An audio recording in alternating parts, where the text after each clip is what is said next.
Standard 10 English. My dear children, in this video we are going to start with our English lesson 2.2, the three questions. This story is written by Leo Tolstoy, who was a Russian writer who is regarded as one of the greatest authors of all time. Leo Tolstoy, एक Russian writer, he was born in 1828 and he died in 1910. He was regarded as the greatest authors of all time. हर वक्त के मतलब पहले के ज़माने के और middle period के इवन टुडेस पीरियड इन्हें बहुत ही ग्रेटेस्ट या महान राइटर्स में से एक मानते हैं. He first achieved literary acclaim in his 20s with his semi-autobiographical trilogy Childhood, Boyhood and Youth.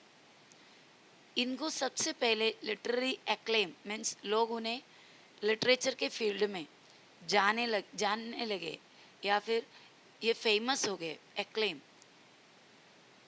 कभी इन इस 20s जब वो 20 साल के या 20s में मतलब 20 और 20 और 30 के बीच के टाइम में ही ये फेमस हो गए in the field of literature with his semi-autobiographical trilogy.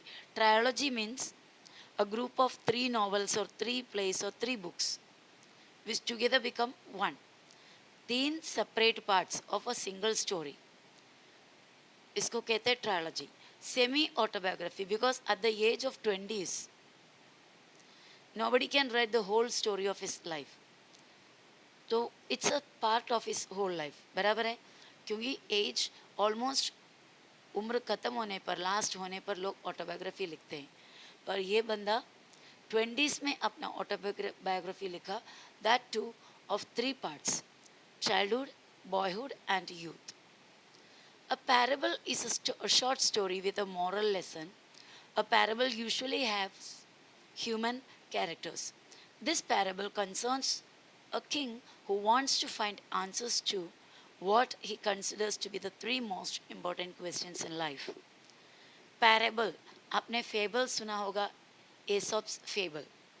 Fable मतलब it's a short story which contains morals, कुछ moral message वाला स्टोरी को फेबल्स कहते हैं but fables have animal characters. लेकिन हमको फेबल्स में मिलेगा एनिमल कैरेक्टर्स. पूरे कोई एनिमल्स के बारे में होगा, एनिमल्स बात करता हुआ वगैरह वगैरह. पैराबल्स में फ़र्क ये है कि parables have human character but that also is a short story containing some moral values. और यहाँ पर ये एक पैराबल है जिसमें एक किंग है जो उनकी लाइफ का कुछ 3 इम्पोर्टेंट क्वेश्चंस का जवाब जानना चाहते हैं. So let's start the lesson. Once a certain king had an idea. If he always knew the right time to begin everything. Okay starting में देखते हैं. Once a certain king had an idea. कोई एक राजा को एक बार दिमाग में एक आइडिया आया. What is that? If you always knew the right time to begin everything. अगर उससे पता चलता कि क्या होगा सही वक्त कुछ काम करने का, कुछ काम शुरू करने का.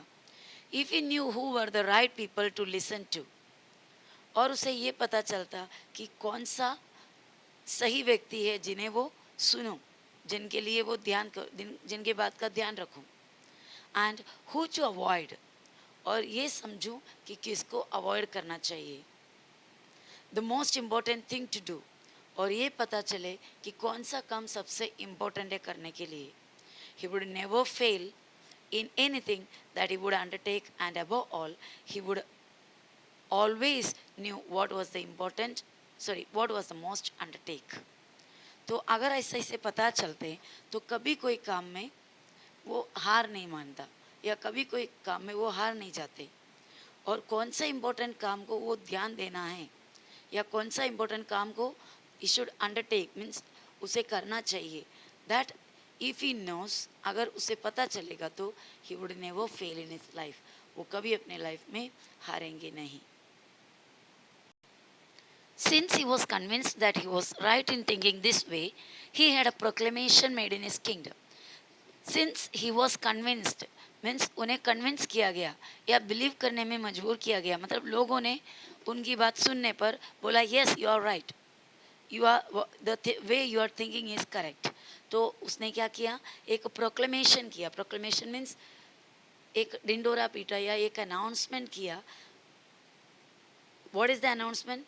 He would give a great reward to anyone who would teach him what the right time was for every action, who the most necessary people were, and how he might know the most important thing to do.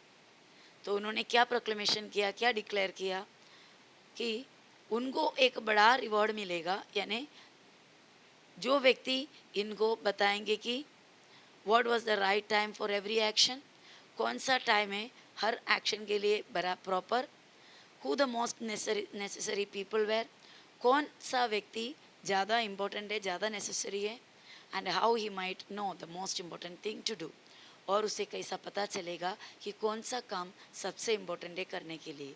ये 3 सवाल का जवाब देने वाले व्यक्ति को he will give an reward, उनको एक इनाम देंगे. That was the proclamation. Many learned people came to the court but they would give him different answers. बहुत सारे learned people means scholars came to the court, उनके दरबार में आए, but all were giving different answers. In reply to the first question, some said that पहला question के लिए पहला क्वेश्चन था कि कौन सा करेक्ट टाइम है टू स्टार्ट समथिंग. तो लोगों का आंसर था some said, मतलब कुछ लोगों ने बोला that to know the right time for every action, one must draw up in advance a table of days, months and years and must live strictly according to it. तो कुछ लोगों ने बोला he should prepare a table, उनको एक time table बनाना होगा for the whole years, means उसमें days आएगा, months आएगा, years आएगा, and वो एडवांस में पहले से ही बना कर रखना है, and he should live according to that strictly, और उसको strictly follow करके जीना है. Others declared that it was impossible to decide beforehand the right time for every action. और कुछ लोगों ने बोला it is really impossible to decide what is the right time to do every action. क्या correct time होगा ये बताना impossible है. But that not letting oneself be absorbed in idle pastimes. लेकिन एक बात है कि not letting oneself be absorbed in idle pastimes. Idle means lazy या without doing any work. Time pass नहीं करना है. Always be ready to do the work on continuously doing work. वही एक टाइम है. One should always attend to all that was going on. मतलब एक व्यक्ति को हमेशा जो कुछ भी होते जा रहा है उस पर पूरे अटेंड करना है, ध्यान करना है और काम करते रहना है. And then do what was the most essential. और करते रहना है, जो ज़्यादा इंपॉर्टेंट दिख रहा है वो सब करते रहना है. Not to spend time in idle pass time. Yet others said, और कुछ लोगों ने कहा that it was impossible for one man to decide correctly that right time for every action, that the king should instead have a council of wise people who would help him to fix the proper time for everything. कुछ और लोगों ने बोला कि it is very impossible, नामुमकिन है for a king to decide which is the proper time to do an action.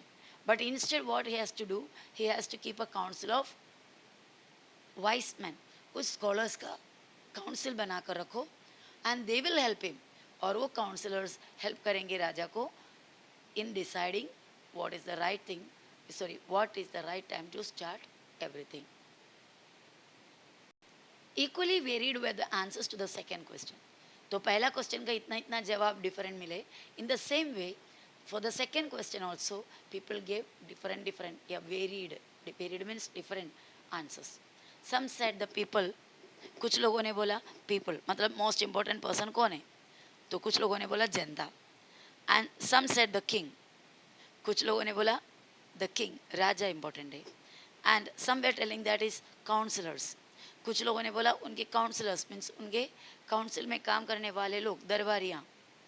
Others said the priest. कुछ लोगों ने बोला प्रीस्ट. प्रीस्ट मीन्स द पुरोहित, जो मंदिर में पूजा पाठ करने वाले जो है, तो that is the priest.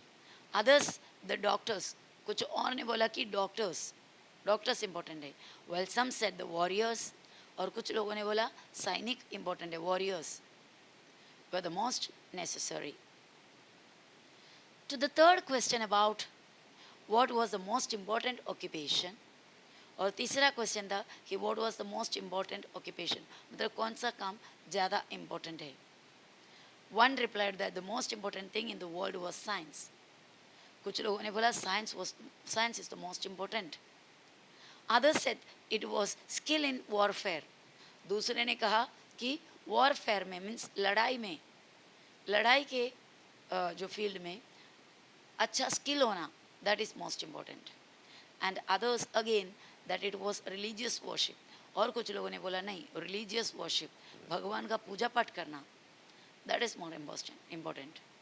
The king was convinced by none of the answers and gave the reward to none. और यानी सभी आंसर में से किसी एक आंसर से भी राजा खुश नहीं हुआ. They could not convince the king. उन लोग राजा को यकीन दिला नहीं पाया. कन्विंस करना, दैट मीन्स यकीन दिलाना. And gave the reward to none. और किंग किसी को भी रिवॉर्ड नहीं दिया.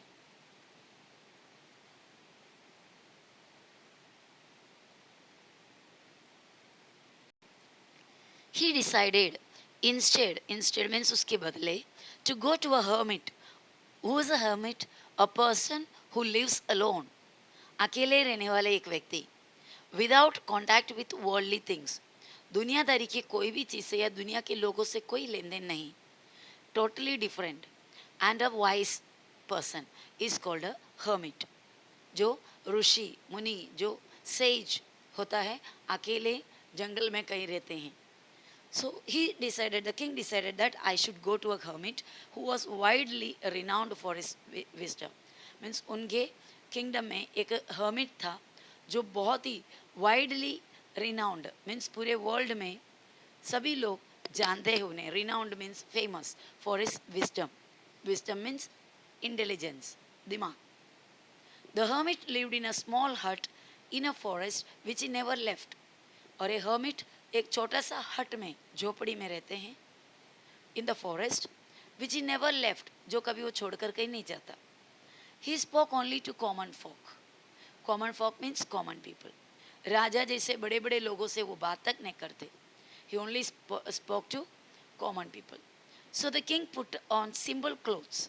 इसलिए राजा ने पुट ऑन यानी वोर, पहना, सिंपल क्लोथ्स, आम जनता का कपड़ा पहना. And approaching the hermit's cell. Cell means room. Here the hut. Cell is a single room where a person can live, where a person can dwell. But here hermit's cell means hermit के कुट्टी में या फिर झोपड़ी पे पहुंच गया. Approached. Dismounted his horse. अपने घोड़े से नीचे उतरा. पहले ही काफ़ी दूर घोड़े को रुकाकर घोड़े से dismounted यानी उतरा. And left his bodyguard behind. और वहीं के वहीं अपने bodyguards को भी छोड़ दिए. When the king arrived, the hermit was digging the ground in front of his hut. जब king arrived यानी पहुंचा, hermit क्या कर रहे थे? He was digging the ground in front of his hut. अपने झोपड़ी के सामने थोड़ा सा space जो है वहाँ पर जो ground है उसको digging कर रहे थे, खोद रहे थे. He greeted the king. King को देखकर उनको ग्रीटिंग किया यानी उनको विश किया, जैसे गुड मॉर्निंग वगैरह जो बोलते हैं. बट वेंट ऑन डिगिंग, लेकिन कंटिन्यू करते रहा. आफ्टर विशिंग और after greeting the king he continued his work of digging. The hermit was frail and weak. Frail and weak both have the same meaning. कमज़ोर, ज़्यादा healthy नहीं होना. तो एक हर्मिट बहुत ही कमज़ोर दिख रहे थे. And each time he struck the ground. हर बार वो ग्राउंड पे वो स्पेड से, स्पेड क्या होता है? फावड़ा, उससे मार रहे थे. स्ट्राइकिंग करना, स्ट्रक यानी मार रहे थे या खोद रहे थे. And return over a little little earth. और थोड़ा सा अर्थ यानी मिट्टी को निकाल रहे थे. And turn over a little earth, थोड़ा मिट्टी को निकाल रहे थे. He breathed heavily.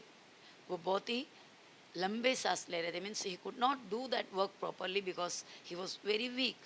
बहुत ही कमज़ोर था, इसके लिए वो काम प्रॉपरली कर नहीं पा रहे थे. After every strike, after every stroke और after every process of digging, he was taking deep breath or long breath.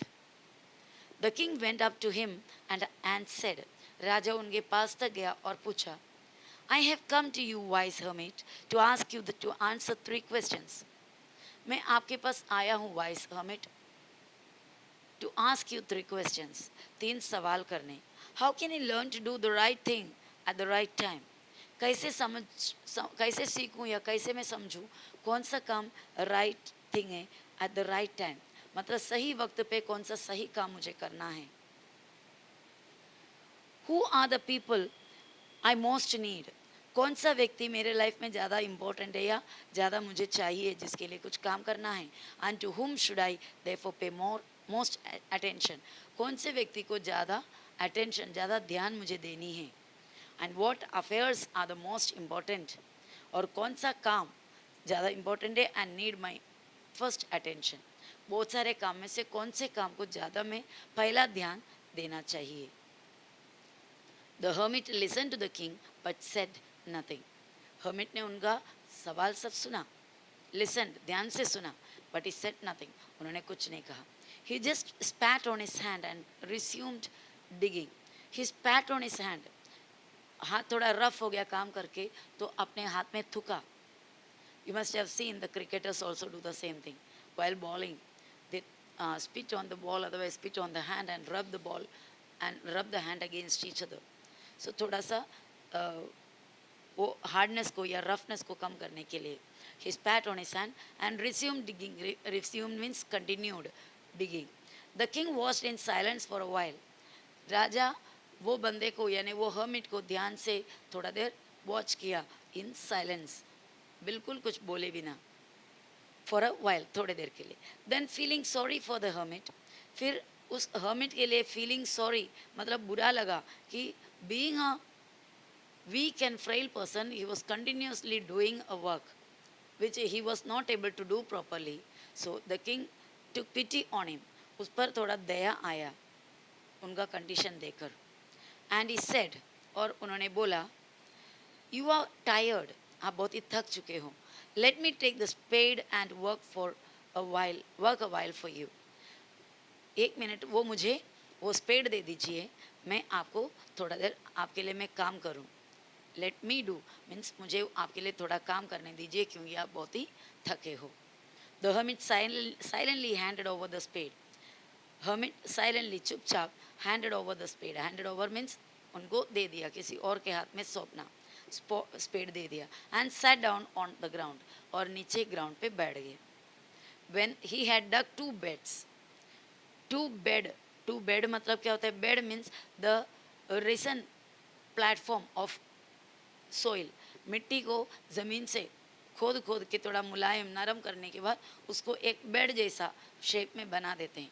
So that we can sow the seeds. मतलब हम वहाँ पर सीड बो सके. कोई भी बीज, झाड़ का बीज खेती वगैरह करने के लिए हम बीज बोते हैं. छोटे छोटे बेड्स बनाकर सोइल बेड या मिट्टी का बेड जैसा शेप बनाते हैं थोड़ा रेस्ड प्लेटफॉर्म पे, और वहाँ पर बीज बोते हैं तो उसको सोइल बेड कहते हैं. तो he made 2 beds. 2 soil bed बनाने के बाद द किंग स्टॉप्ड. राजा रुक गए. And repeated his question. वो उनका सवाल फिर से रिपीट किया. The hermit again give no answer. हर्मिट फिर से भी कोई जवाब नहीं दिए. बट रोज मीन्स उठे वहाँ से. Stretched out his hand. अपने हाथों को थोड़ा स्ट्रेच आउट किया यानी थोड़ा एक्सरसाइज करने जैसा थोड़ा पुल आउट किया. फॉर स्पेड, सॉरी वो नहीं है. He stretched out his hand for spade. वो अपने हाथ को आगे बढ़ाया फॉर द स्पेड यानी किसके लिए. वो फोड़ा मांगने के लिए ताकि he could continue the work. And said, now rest a while. अभी आप थोड़ा सा रेस्ट कीजिए. And let me work a bit. Work a bit means थोड़ा सा, अ बिट थोड़ा सा, मुझे थोड़ा सा काम करने दीजिए. But the king did not give him the spade and continue to dig. लेकिन राजा उनको स्पेड दिया नहीं and he continued the work. वो वापस से कंटिन्यू करने लगे काम.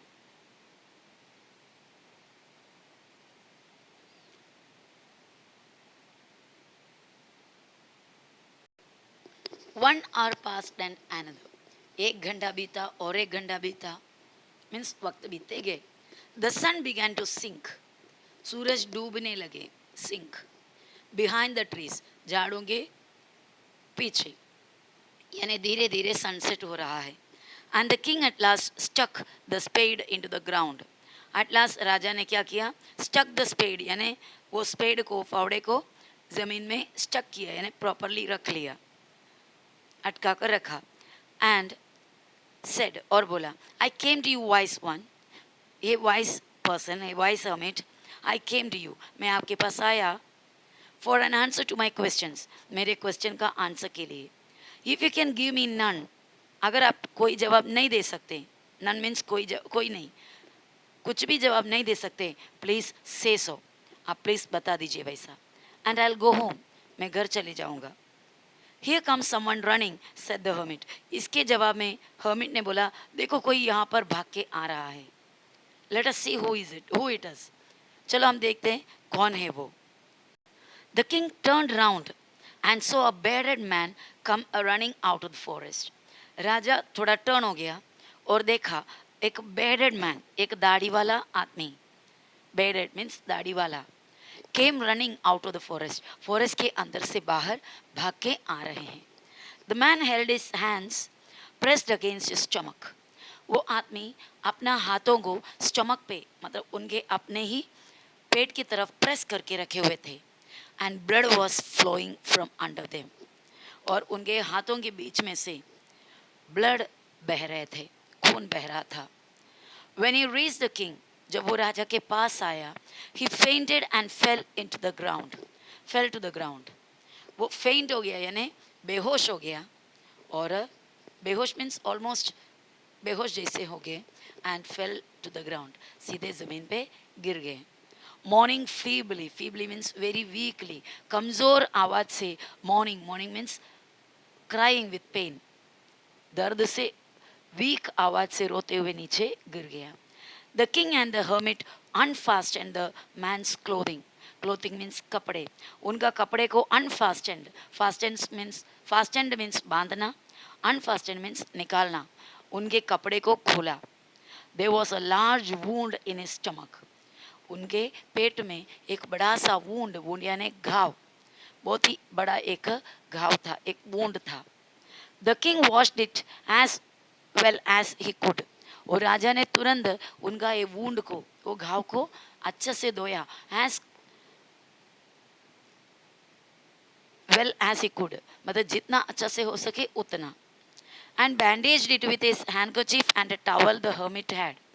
और अपना हैंडकरचीफ और hermit के पास एक टॉवल था, वो दोनों से उसको बैंडेज किया, उसे बांधा. but the blood would not stop flowing. लेकिन वो खून बहना बंद नहीं हो रहा था. And the king again and again removed the bandage soaked with warm blood and washed and rebandaged the wound. और राजा क्या करने लगा? Because the blood was bleeding was not stopping. So he again and again removed the bandage. वो bandage को बार बार निकाला. When it was soaked with the warm blood, गरम गरम खून से वो पूरा bandage भर जाते हैं. And the king removed the bandage and cleaned it. और washed the bandage again and again he bandaged again means rebandage means वापस bandage करने लगे. खून से भर जाता तो वो bandage को निकालता, उसको clean करते और again he was bandaging. This process was continuing again and again. When at last the blood stopped flowing और आखिर में blood बहना बंद हो गया, the man revived. Revived means थोड़ा relief मिला उन्हें.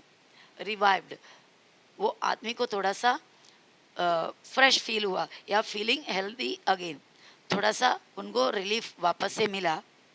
And asked for something to drink, और वो कुछ पीने के लिए मांगा. The king brought some fresh water and gave it to him. तो ये राजा थोड़ा सा फ्रेश वाटर उन्हें ला कर दिया और पीने के लिए वो पिया. तो इतने में हमने देखा कि वो आदमी आया उनको पेट में बहुत ही बड़ा घाव लगे हुए थे। वो आकर ऑलमोस्ट फेंट होकर, फेंट मतलब पूरे कमज़ोर होकर गिर जाना, मतलब ऑलमोस्ट बिल्कुल was not able to stand only, तो फेंट होकर यानी चक्कर आकर बोलते हैं ना हम, तो वैसा नीचे गिर गया। और the king started removing, king and the hermit together started removing the cloth, and they could see the wound, and then the king started dressing the wound or bandaging the wound again and again, because the blood was flowing continuously. And at last the man revived, and he started asking for something to drink or eat. Then the king gave him water to drink. Itna hua. Now meanwhile the sun had set and it had become cool. और इतने में, mean while यानी इतने में, the sun eight set, सूरज डूबा, and the atmosphere became cool, atmosphere ठंडा होने लगा. सो the king with hermit self carried the wounded man into the हट. वो वुंडेड मैन को, वो घायल व्यक्ति को थोड़ा रिलीफ मिलने के लिए, ठंडे में उसको बाहर नहीं रखने के लिए, किंग हर्मिट की मदद से वो आदमी को किधर ले गया, हट के अंदर. द मैन ले the man lay there quietly with his eyes closed. वो आदमी वहाँ पर शांति से पड़ा रहा, with his eyes closed, आंखें बंद करके. By now the king was so tired after his walk and the work he had done that he lay down himself and also fell asleep. और इतने में राजा भी काफ़ी टायर्ड हो चुके थे, because he traveled a long distance to reach the hermit, and after reaching the hermit he started working for the hermit for long time. ये सब होने की वजह से he became very weak और he became very tired that he also lied down. वो भी नीचे लेट गए and fast asleep soon. जल्दी से सो गए. When he awoke in the morning, सीधे सुबह जब वो उठे, it took his some time to remember where he was. उन्हें थोड़ा टाइम लगा ये समझने में कि कहाँ पर थे वो. And who was a strange bearded man lying by his side. कौन ये अजनबी व्यक्ति है जो उनके सामने पास में सोए हैं. And gazing intently at him, और intently at him means बहुत ही attentively, बहुत ही ध्यान से, eagerly उनको देखते रहने वाला ये अजीब अजनबी व्यक्ति कौन है, ये सब समझने के लिए राजा को थोड़ा वक्त लगा. Forgive me, said the bearded man in a weak voice. तो जब देखा राजा जाग गया है, तो ये बेडेड मैन, ये दाढ़ी वाला आदमी ने बहुत ही वीक वॉइस से, बहुत ही कमज़ोर आवाज़ से राजा को बोला, फॉरगिव मी, मुझे माफ़ कीजिए.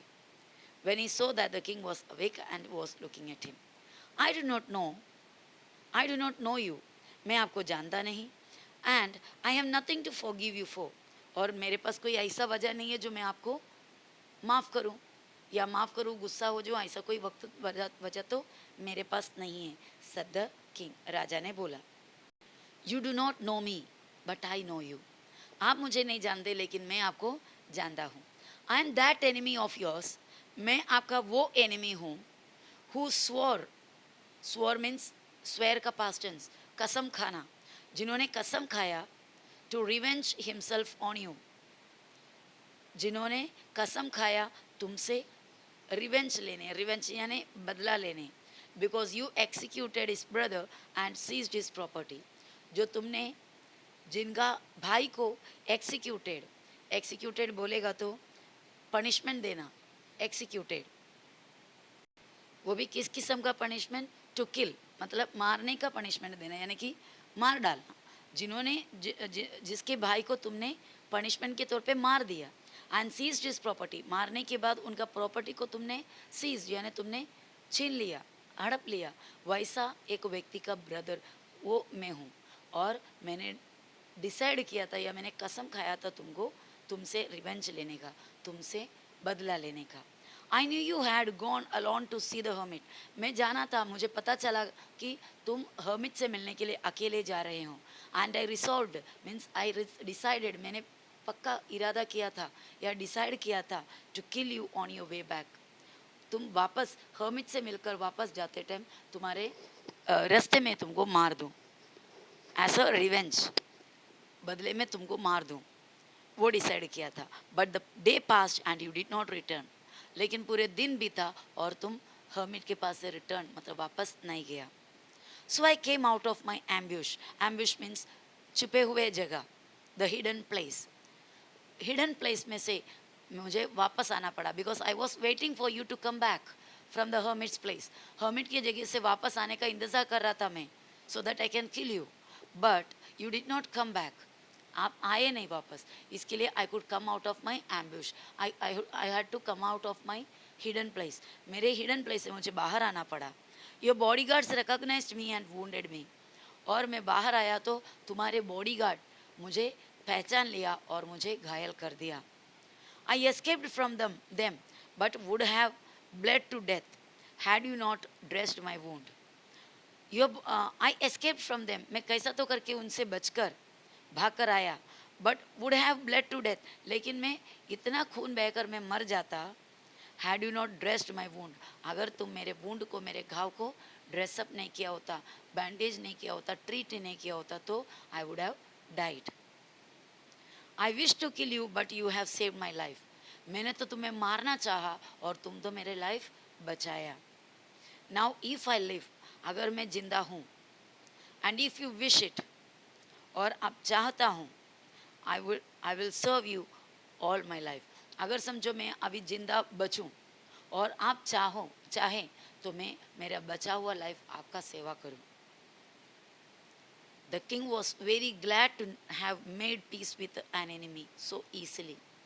राजा बहुत खुश हो गया to have made peace, शांति बनाने के लिए या फ्रेंडशिप करने के लिए with an enemy.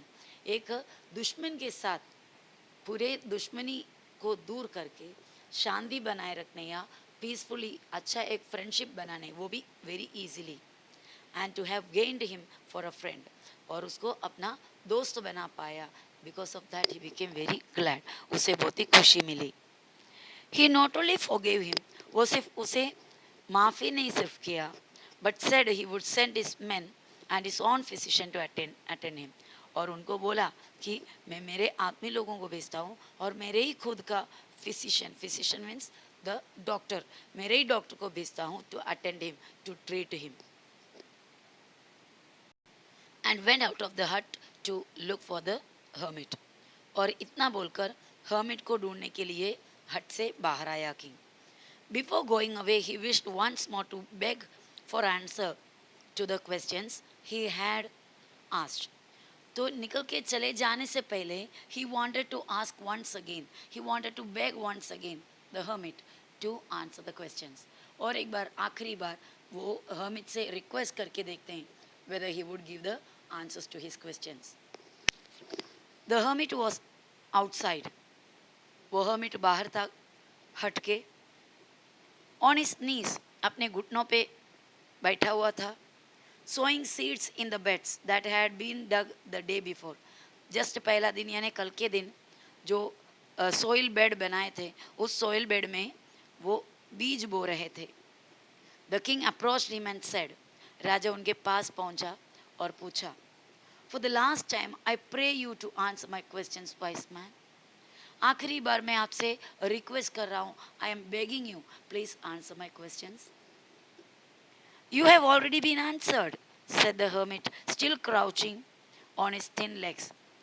अभी भी crouching means bending, on his thin legs, अपने पतले पैरों के मदद से क्राउचिंग करते हुए यानी कि घुटने पे उस तरह बेंडिंग करके बैठते हुए वो हर्मिट ने जवाब दिया कि you have already been answered, आपको तो ऑलरेडी आंसर मिल चुके हैं. What do you mean, asked the king. राजा ने पूछा क्या मतलब है आपका. डू यू नॉट सी, आपने देखा नहीं. Replied the hermit.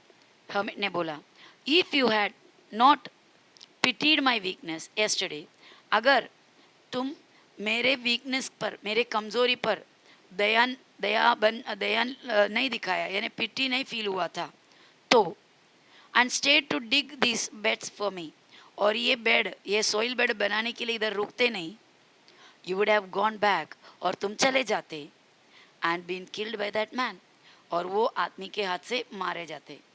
देखो the answer, the style of giving answer is, अगर आप कल यहाँ पर मेरे पास मेरे एक कमज़ोरी पे दया खाकर, तरस खाकर मेरा मदद करने के लिए इधर नहीं रुकते तो आप चले जाते वापस, और जाते जाते ये आदमी के हाथों मारे जाते.